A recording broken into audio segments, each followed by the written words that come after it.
வணக்கம். ஆகஸ்ட் 9 இன்றைய முக்கிய செய்திகள். Rain 40 monsoon football penalty shoot out இன்று மூணாறில் சிறப்பாக நடைபெற்றது. முதல் பரிசு 50,000 ரூபாயை கொச்சியைச் சேர்ந்த அணியும், இரண்டாம் பரிசு 25,000 ரூபாயை கொச்சியைச் சேர்ந்த அணியும், மூன்றாம் பரிசு 10,000 ரூபாயை மூணாரைச் சேர்ந்த அணியும், நான்காம் பரிசு 500 ரூபாயை வெற்றிகளுக்கான கோப்பைகளும் வழங்கப்பட்டன. கலை சங்கமம் நடத்தும் மருத்துவ நிதி உதவிக்கான கலை நிகழ்ச்சிகள் இன்று மூணாறில் நடத்தப்பட்டன. இந்நிகழ்ச்சியில் பல்வேறு குழந்தைகள் கலந்து கொண்டு தங்களின் திறமைகளை வெளிக்காட்டினர். தேவிகுளம் எம்எல்ஏ எஃப் ராஜா அவர்கள் இந்நிகழ்ச்சியை துவக்கி வைத்தார்.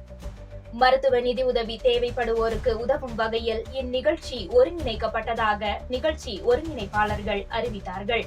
இதுபோன்ற தகவல்களை உடனுக்குடன் தெரிந்து கொள்ள உங்கள் மூணார் லைவ் சேனலை பின்தொடருங்கள்.